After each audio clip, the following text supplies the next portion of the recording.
For oral cultures, everything that you need to know is encoded into songs and myths. And as long as you remember them and you know what they mean, you have a complete guide to life. And so to help you remember, you associate these story songs with significant land features that are all along the paths that you follow as you're traveling between your hunting and gathering grounds. Basically, you're turning the landscape into this giant memory board. But then you back it up. You back it up with more mnemonic devices.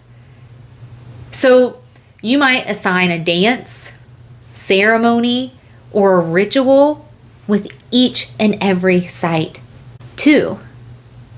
And it is such an ingenious way, like this method of preserving and passing on information, because it means that you don't just sing your knowledge and your wisdom. You chant it, you dance it, you perform it, because acting out information activates your memory. Remember? And doing this dance, it helps you remember the site. It helps you remember all of the information that's associated with this site, all the information encoded there.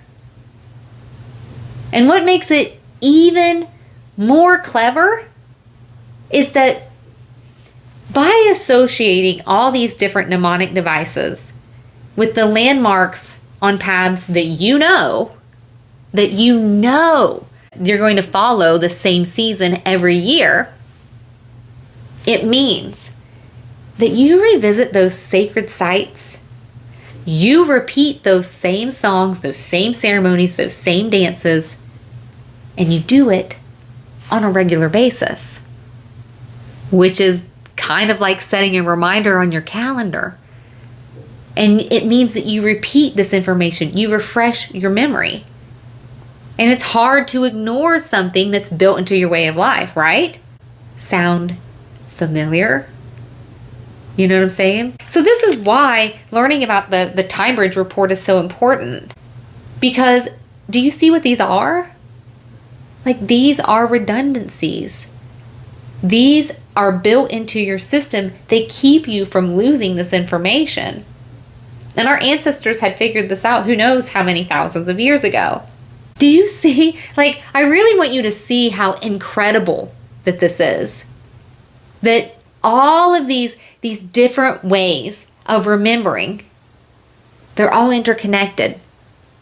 They're all nestled inside each other, and each one is reinforcing all of the other ones. It's kind of like check, check, check, check, check. That's redundancy. So, do you see what this means though? Like, oral cultures perform dances, rituals, and ceremonies, not because you're worshiping, but because you're remembering. Let me say it again. Oral cultures dance, chant, and perform rituals and ceremonies not because you're worshiping, but because you're remembering. For me, like, what makes it really interesting is knowing that it wasn't just Aboriginal Australians who were doing this, that as you learn more, you realize it was everyone across the world was doing this. And it's because it works. And they may call it different things. They might do it different ways.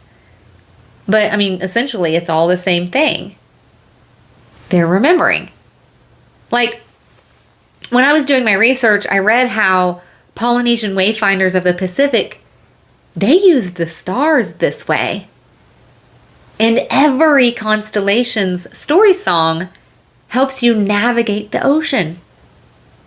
It means, like, you're turning the stars into mnemonic devices in the sky. Isn't that beautiful? As long as you remember the story song, then you know your way. And that's pretty important, you know? Because as you're exploring, as you're settling these new islands, you're bringing your stories with you. And you've got to have a way of remembering your stories, your history, your laws, right? So what would you do? You chant it, you dance it, you perform it. Because, I mean, what else are you going to do? Write it down?